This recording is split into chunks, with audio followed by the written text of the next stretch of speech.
Why do you need a decon lead? So, I've got a few questions for you. So, hands up if you know who your decon lead is. Oh, that's pretty good.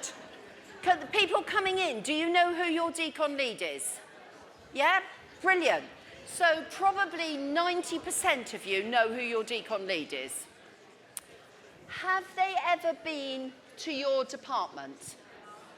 So hands up if your decon lead has been to your department. So slightly fewer, probably 50% have been to your department. Do they attend the opening and closing audit meetings? Hands up if they come to the opening meeting. Oh, we're down to about 2 here, 2 or 3. Hands up if they come to the closing meeting. Oh, slightly more. Hands up if they go to the JAG opening and closing meetings, the decon leads. Oh yeah, we've got more, yes. So is JAG more important than SSDs? Is it? It's money. It's money, exactly.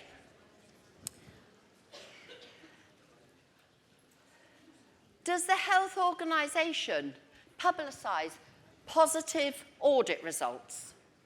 So, JAG, yes, you're a flagship, aren't you? We've got JAG accreditation, come to us for your endoscopy procedure. What about SSDs? We've got 13485 and MDD, MDR. Come to us for your operations, you'll be safe. Do the hospitals do that? Are the 2 different things here?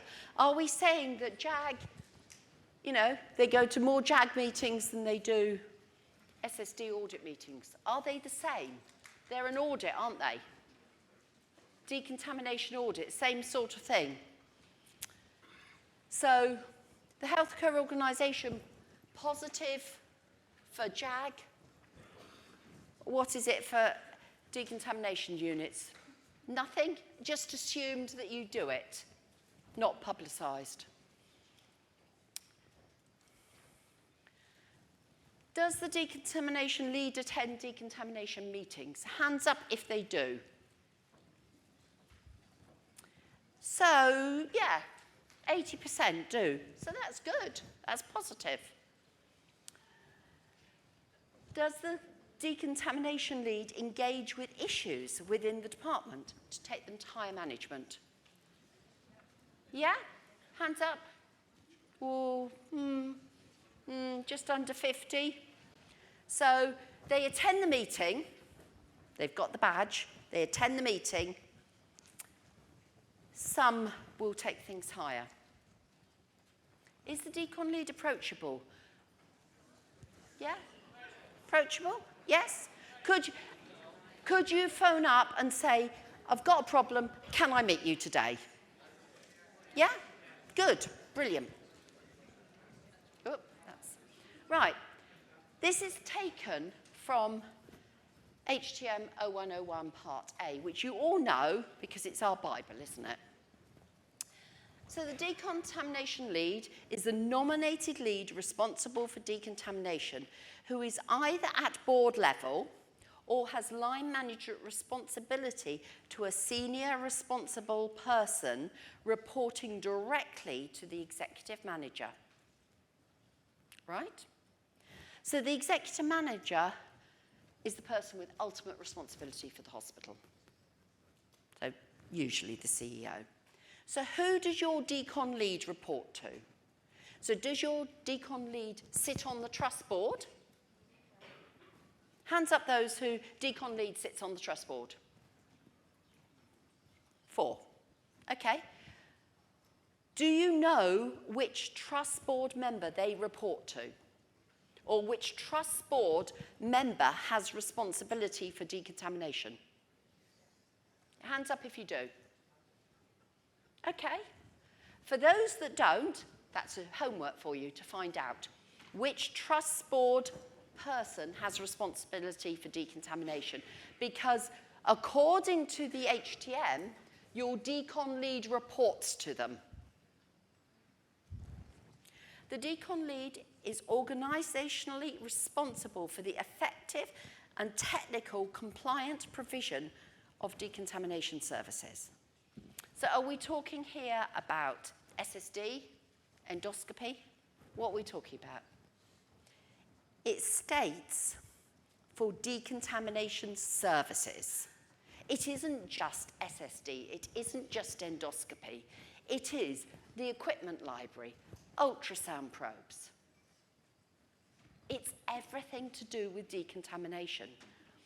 The decontamination lead role is often a bolt-on role. Chief nurse, oh, you have the decon lead role as well, as many. It is seen as an add-on role. Often, decon leads are unaware of the guidance. Whose responsibility is it to make them aware of the guidance? Is it your responsibility? Should they read the documents? Do they read the documents? Some, not all. So, the Welsh because Welsh, Scotland, Northern Ireland, we're a devolved nation. We each have our separate HTMs, the Scottish HTMs, the Welsh HTMs, Northern Ireland ones, and English ones. The majority of us here, I imagine, are from England, but I know we do have some of our Welsh colleagues. Their WHTM reflects what the English one does, or rather our English one reflects what the Welsh one does. So again, you've got the executive board. You've got the decon lead, you've got senior operational manager, and then we've got the word users. Users. What's a user? I can use a machine. All the people use machines, don't they? They're not users. The user is the person that is responsible for ensuring that that machine is fit for use. It's an operator who uses the machines. So should users be qualified? Yes, because how do they know that the machine's working correctly? They should have a good relationship with the AP, the AED. They should talk. How often do you need refresher training? Do you get refresher training? How can you get refresher training? These are all questions that need to be asked. The decontamination lead is responsible for monitoring and implementation of the policy. Interesting. And should have a competent understanding of decontamination of medical devices, guidance, legislation, and standards. Interesting, isn't it? A competent understanding.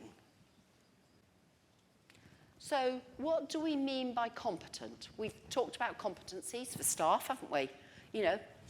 4-week training and you're competent. But that's 4 weeks at 37.5 hours.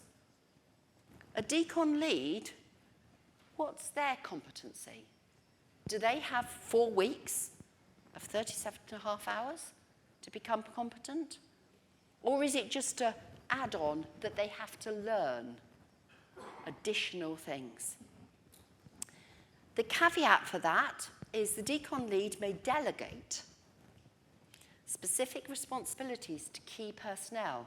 The extent of the delegation should be clearly set out in the operational policy, together with the arrangements for liaison and monitoring.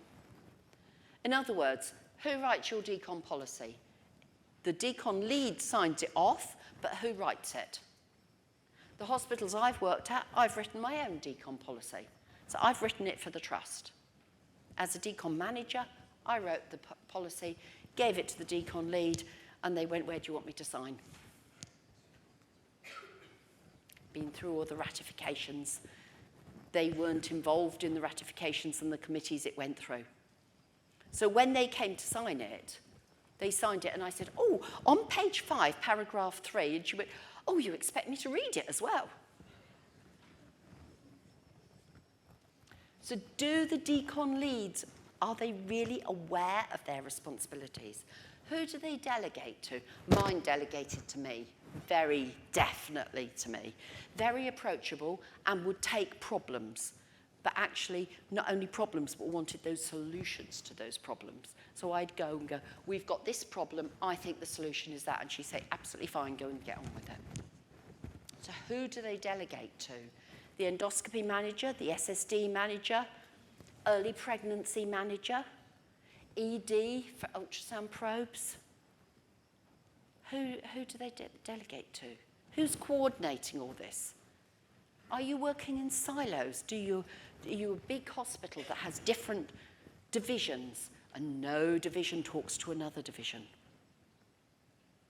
And infection prevention struggle with this as well, that people don't talk across the divisions. They would have one conversation with one group of people, go to another group, and they have no idea that that's happened, even though they're using the same equipment. That communication is lost. So who's responsible for ensuring that that doesn't get lost in the bigger picture? Ultimately, anyone who works in decon. When you're delegating, John talked about the reports and private sector, third parties having reports, and whether the hospitals looked at those reports and had their AD signing it off. Who is responsible for doing this? You know, my decon lead wouldn't have a clue if I gave them a washer report, either an endo one or an SSD one. They wouldn't, just doesn't mean anything to them. So they need people that are experts in their field, that they know how to read reports, they know how to pick out problems, they understand it, but they can highlight the problems and take them on. So when you're talking about the decon lead, you've got a lot of people that mix in with it. The decon lead is a name. That person, their responsibility is to feed up to the executive board. So the executive board know what's happening. So there are no nasty surprises. You know, if you have an audit and you suddenly get 3 majors and the risk of losing your accreditation, so you can no longer do that private work for all those local GPs, suddenly you'll be a high priority. Why was that not picked up and not highlighted before? Your decon lead should be aware of what's going on. They should be aware of problems within the department. The decon manager in a big hospital, that was my role, the decon manager. I never wanted the decon lead role. I didn't have access to the trust board, and there was no way I was going to be given access to the trust board. So I needed somebody else to be the decon lead who had that access, who was high enough up in the organisation that they could go and talk to the trust board and tell them what I was telling them. So before all board meetings, I used to have an hour's meeting with our decon lead and go through everything. I'd write a report for her. She'd then transfer it to her own wording and read out the report at the trust board. It was then recorded in the trust minutes. So you want to know if decontamination is discussed within your trust? Look at your trust board minutes. Is it in there? If it's not, talk to your decon lead and say, why didn't, we've got a problem with all these washers and the ROs. Why wasn't it brought up at the trust board? I've looked at the minutes, it's not mentioned. So they have got a key role. Anyone working in decontamination, not only do you know who your decon lead is, you build that good relationship with them. You build that relationship so they know what's happening. They might not know the details, but they know the general things.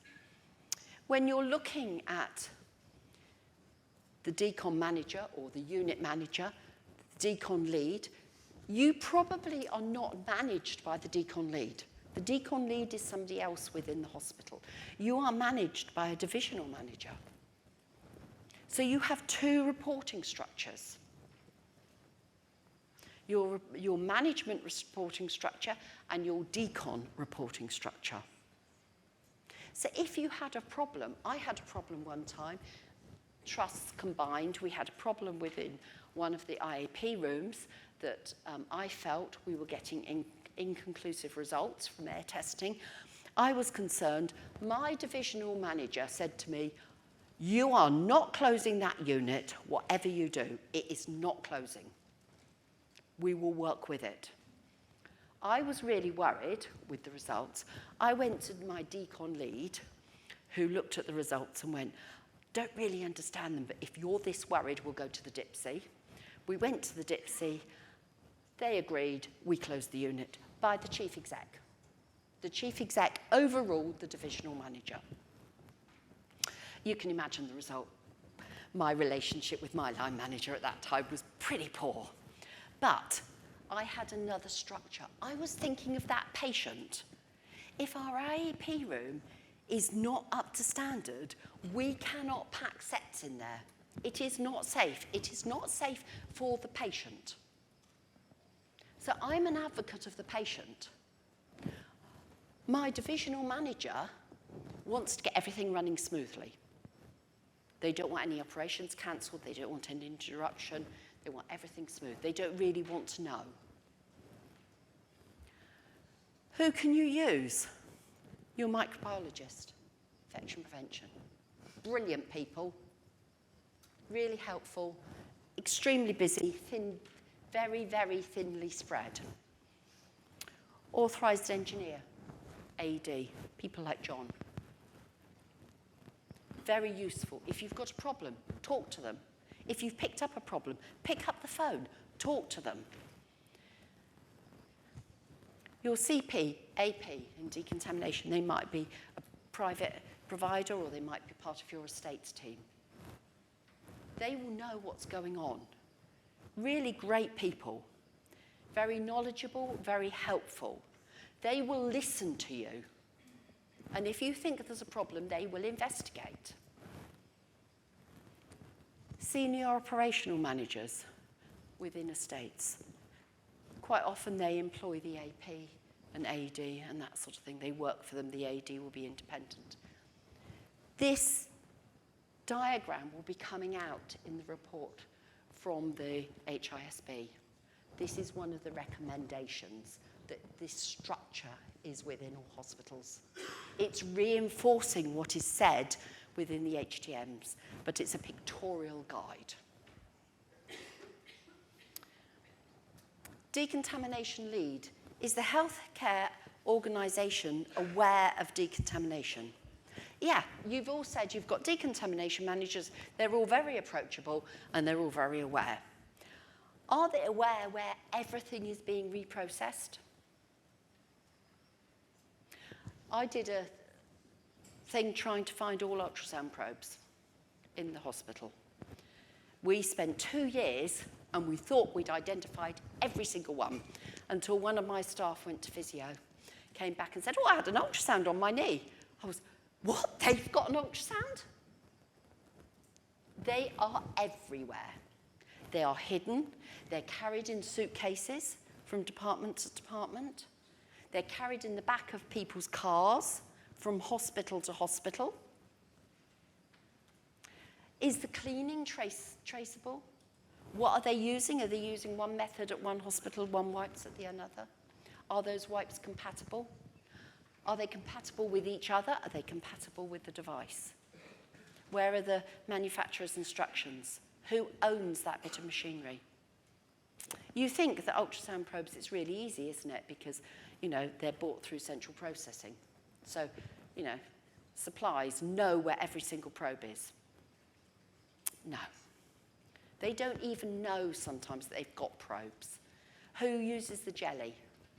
Well, yes, we can find out which departments order the jelly, so they've obviously got ultrasound probes, haven't they? No, they borrow them from different departments. So it's really difficult. The decon lead should ensure all staff are qualified. That's an interesting one, isn't it? So we talked about competence. And who's competent, and 4 weeks, 3 months, 2 years. How does the decon lead, who ultimately reports to Trust Board and says that they are satisfied that their hospital, their trust, their healthcare organisation has competent staff working in decontamination, if they don't know what qualifications are available to you? They are answering to the trust board and saying, yeah, hand up, our staff are competent. So when you're looking at it, within the HTMs, it says that the decon lead gives permission to the user to work. You know, they are responsible for employing the user. How many users have talked to the decon lead? We worked in quite a big hospital. I had 8 users because we worked 24 hours, 7 days a week. So I wasn't there the whole time, so I wanted somebody qualified if a machine was taken out of action to sign it back in. My decon lead didn't know who the users were. How do they know they're qualified? They've got to satisfy themselves that they're qualified.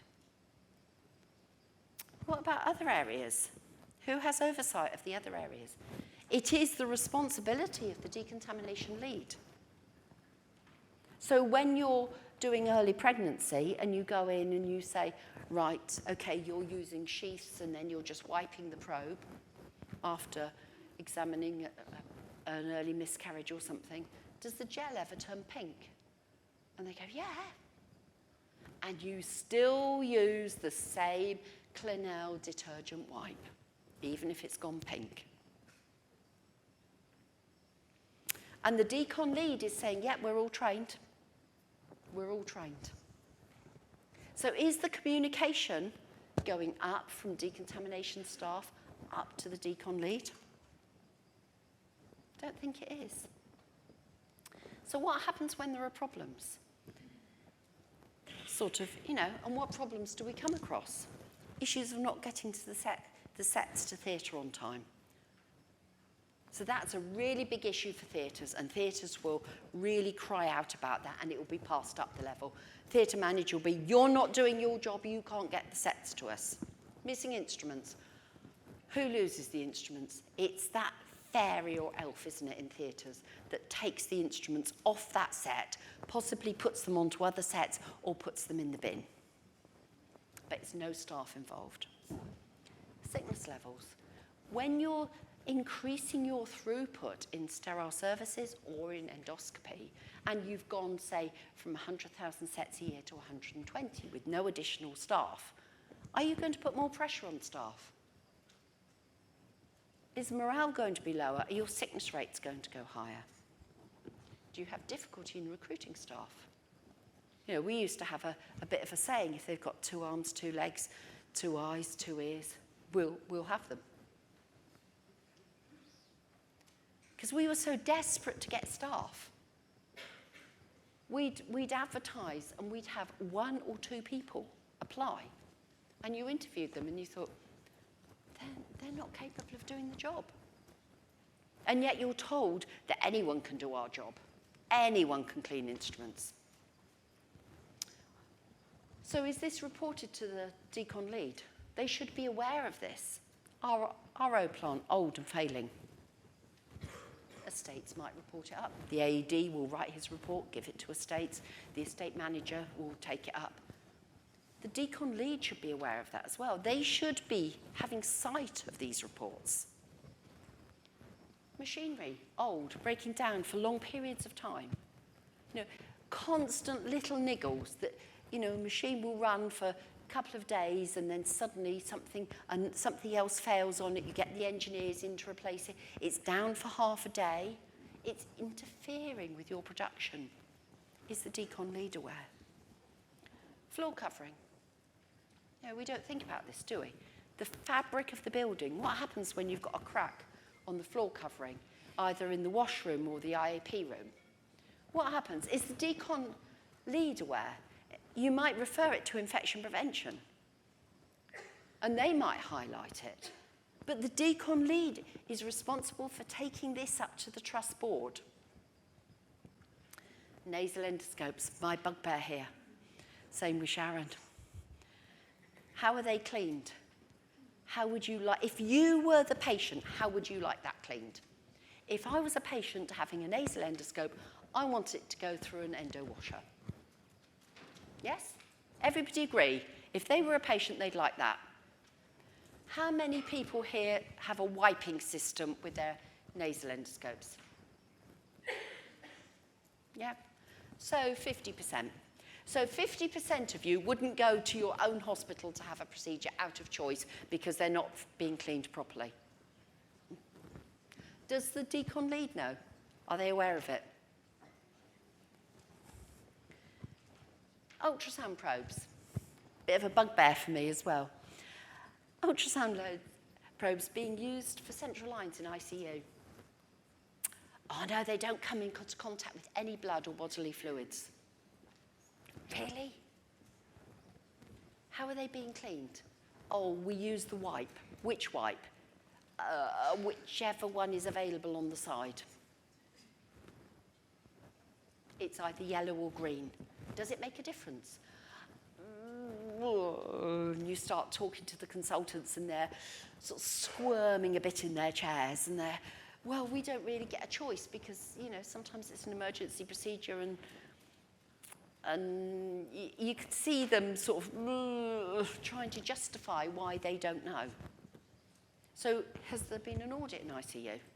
If so, where did the results go? Did it go to the decon lead? See how important that decon lead is.